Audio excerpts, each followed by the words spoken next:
Good morning, I'm Dr. Youssef from Cornwall, Ontario. I'm going to discuss today the after cataracts expectations and follow-ups and drops and all these kind of things afterwards. First of all, apologize for taking too long to make this video. I get these questions a lot and I wanted to cover them, but I wanted to have some time to do that. So first, we will discuss the follow-up. So you had the surgery done. You can have it at the hospital, or you can have it at the center. So if you had it at the hospital, once you leave the hospital, you're going to go straight to the office. You're going to have a quick checkup, check the vision pressure, make sure everything's okay, and if everything checks out, you let you go. If there's something off, you'll keep me for me, and I'll come in the afternoon to check it out. If you had it at the center, Premium Vision, you will stay at the center, and I'll see you myself afterwards, immediately. So make sure everything is okay before we'll let you go. And in a week's time, you will be seen back either by myself at the center or at the optometrist. You can drive yourself to that visit because we cannot dilate you. The exception to that is the toric lenses. With the toric lenses, I have to make sure that the lens is staying in the correct position. This is the one to correct the astigmatism. And to make sure of that, we have to dilate you. So we have to bring a driver to that visit, and I have to see you myself. So this is the exception to having to see the optometrist at 1 week. Some people, they come from far away, and it's more convenient to be seen at 1 week at the local optometrist. But you have to arrange that with the optometrist because they have to be scheduled for that. Typically, I see you back in 5 weeks myself at the center, where you get dilated, we'll review the results, and we'll check the condition of the PCO, the posterior capsule opacification, which start to develop at that time. And if that's the case, you'll have a 10-second laser procedure to clean up the lens. And at 6 weeks, you will see the optometrist to change the glasses if needed. And that'll be it. Typically, I don't see you back in a year, but the optometrist would do that. Some patients I'll elect to see them back in a week, in a year, sorry, and we'll discuss that at that time. Most of my patients, we have them what are called bilateral simultaneous cataract extractions. So most of the people are done same day, the same visit to have both eyes done. Some patients will choose to have one eye at a time, which confuses the follow-ups. Have much more follow-ups because we have to follow up the first eye, then we do the second eye, and so it's much more complicated than having the bilateral simultaneous cataract extractions. Some patient will select to have to do one eye at a time. For example, people that had a previous refractive surgery, because the results in the lens calculations are not as accurate, so we have to do one eye at a time, typically 2 weeks apart. So what would you expect normally after surgery is you'll have some feelings of the eyes, sometimes a little bit of foreign body sensation, dryness, somewhat watering of the eyes. And this is very, very typical, and it's very common. It happens simply because we disturb the surface of the eye and went through the small openings. But at the same time, it's because of the instructions we give you too. We tell you not to rub your eyes, not to touch them, to not get water in the eye, and that actually results in the inflammation or blepharitis or meibomian gland dysfunction to start to increase. So that's why, as we go further from the surgery, sometimes that condition can get worse, especially if you don't go back to your routine in about 3 weeks or so.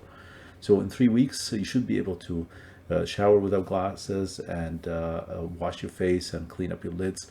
And so the sooner you get back to this routine, the better it will be, because the dryness would not be too bad.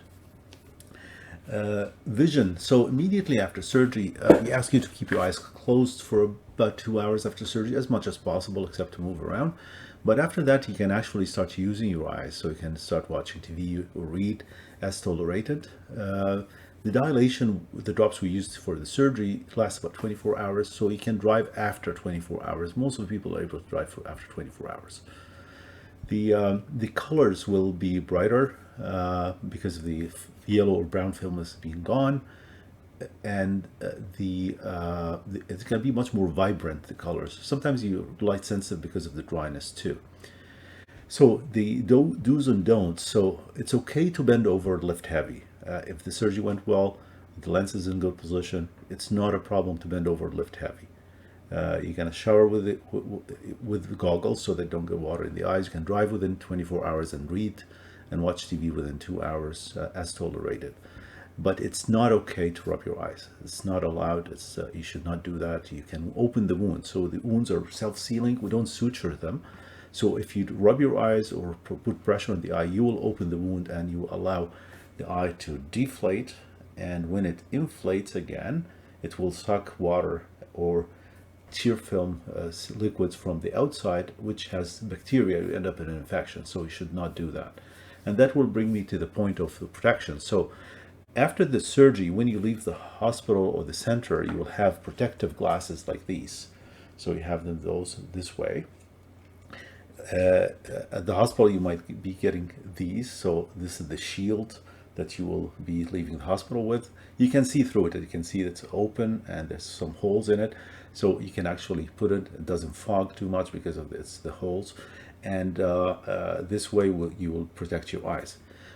During the first week is the most critical. The wound is still fresh, it's not sealed, so it's very critical the best is to protect your eyes at all times, especially if you find you have the tendency to rub your eyes. If you have that tendency, please use these protective glasses outside or the clear ones for the outside, like these ones. You can use them for the outside, inside or indoors, sorry. And this is for the outside, so we can see the clear ones for inside and the dark ones outside. For sleeping, you can sleep with these. You can use surgical tape to put it there, and it's like pear-shaped, and the tip of the pear will be in this middle here, so you can put it this way. And if you have the bilateral surgery, you can put it both eyes like this, and this will protect your eyes from sun when sleeping, so you don't rub your eyes. You can use a piece of surgical tape like this. You can get it from a pharmacy. To keep the shields on. You can wash the shields, so if you want to keep them clean, you can wash them with soap and water to keep them cleaned. So this is very critical for the first week. After the first week, you don't have to do that anymore. Showering after surgery is a critical thing because during the shower, you can get water in the eye, shampoo in the eye, and the first thing as a reflex you're going to do, you're going to rub your eyes. So showering is not recommended in the first 2-3 weeks without protection.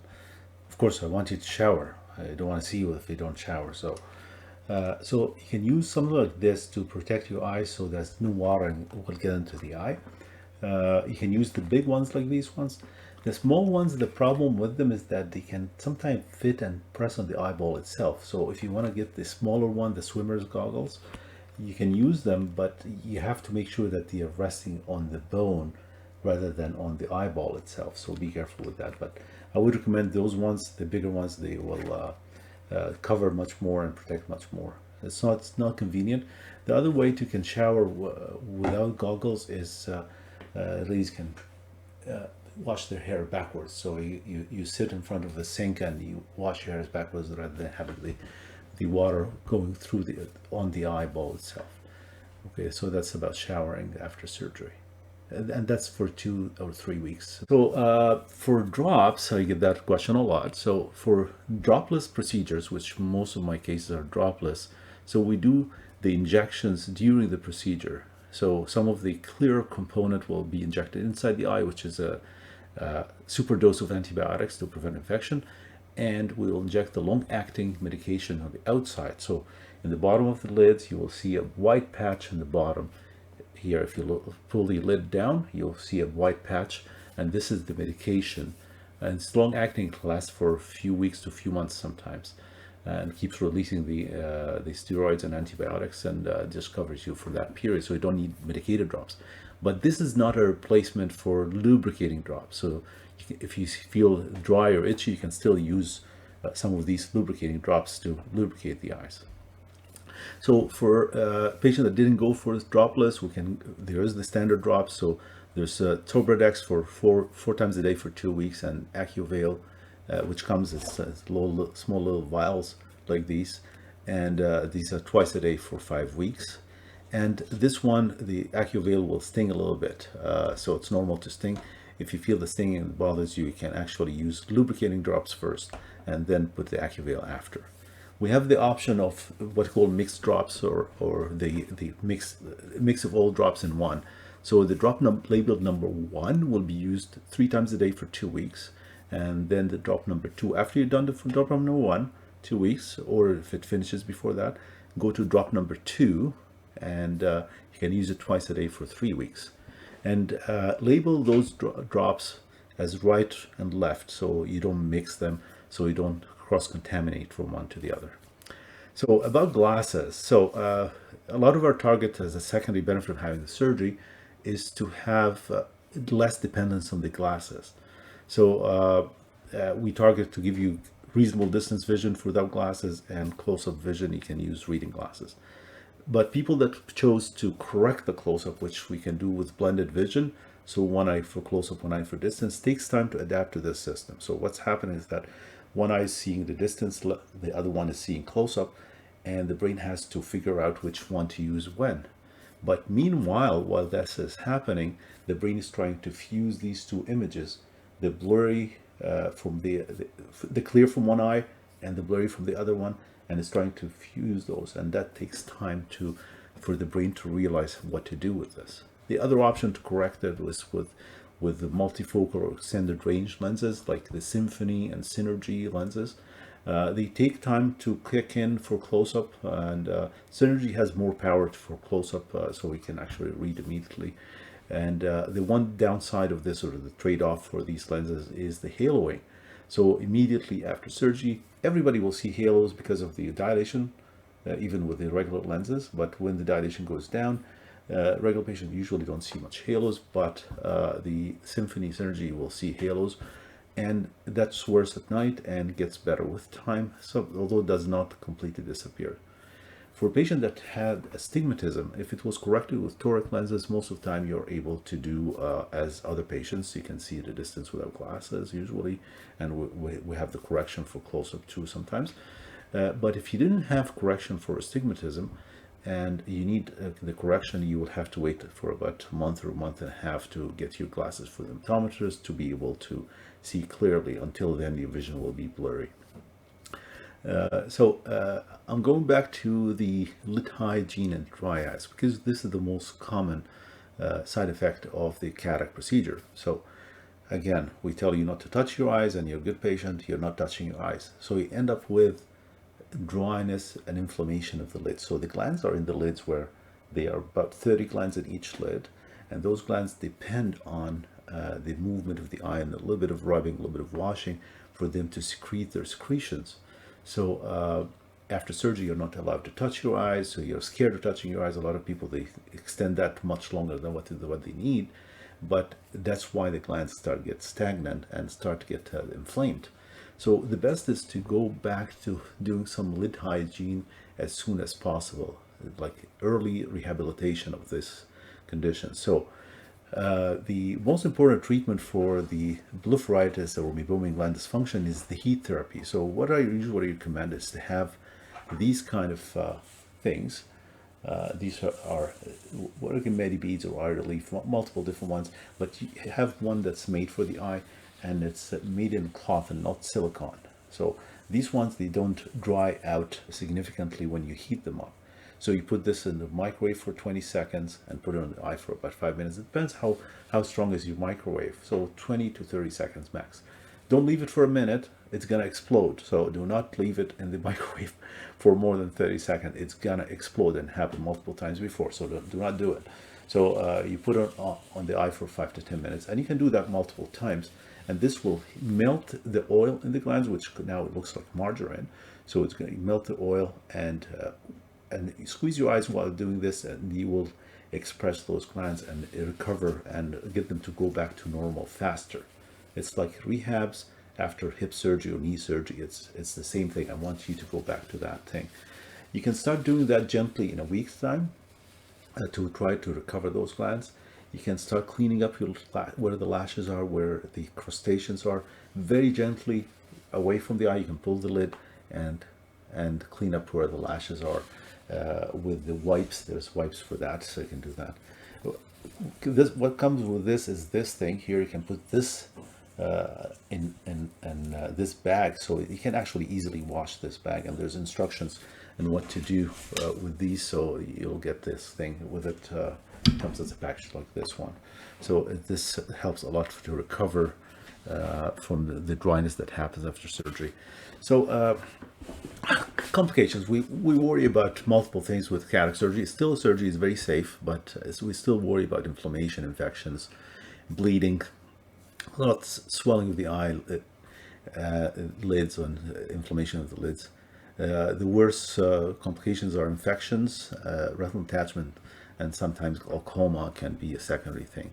Long term, sometimes you get lens dislocation, especially if you had the syndrome called pseudo exfoliation syndrome. Believe that the lens becomes unstable after years, and sometimes we need to suture that. And end result of some of these complications can be loss of vision, which is very rare, but it can be managed. A lot of these complications can be treated and managed.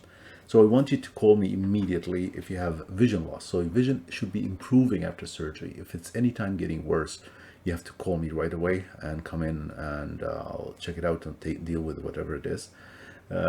Pain that's persisting and not getting better with drops and just painkillers, so you call me right away. Increased redness, so the eye should not be red. Sometimes for blood, I can see blood, but if it's getting worse, let me know. Lid swelling or flashes of light and black spots. So there's two conditions here. If these jelly, the vitreous, start to separate from the eye, it can start flashes and floaters. So it's confusing after surgery because there's some natural expectations and flashes that can happen after surgery. So the lens itself, the lens implant we put in, it has an edge. So that edge has a positive and negative effect. So the positive effects are reflections. So the lens edge is here, light comes from here, reflects off, and you see a flash of light, especially in certain dim light conditions. But that flash will disappear if you close your eyes. So if the flashes persist when you close your eyes, let me know right away, because this is an internal flash coming from the jelly pulling the retina, can to have separation of the jelly and have retinal tears and detachment. The other thing about floaters, unfortunately, I have bad news for you. If you had floaters before, they will not go away with cataract surgery. Actually, you will see them better after surgery because they are more in focus. So don't expect the cataract surgery to get rid of your floaters. Okay, so don't complain about floaters. These ones are normal. But if you have a sudden increase of floaters a few days or few weeks after the surgery, let me know right away, because this can be the vitreous detachment, can be tears of retina detachment, so we have to check that out immediately. These are the most important part. The other effect of the edge of the lens, so the edge of the lens is like this, the internal one, casts a shadow on the inner retina here, so you can see dark shadows on the side of the vision, and that's normal, and it gets better with time. This is called negative dysphotopsia. The flashes are called positive dysphotopsia. These arcs are called negative dysphotopsia, and these are normal. Don't worry about them. They go away by themselves. It's not a complication. It's just a normal finding.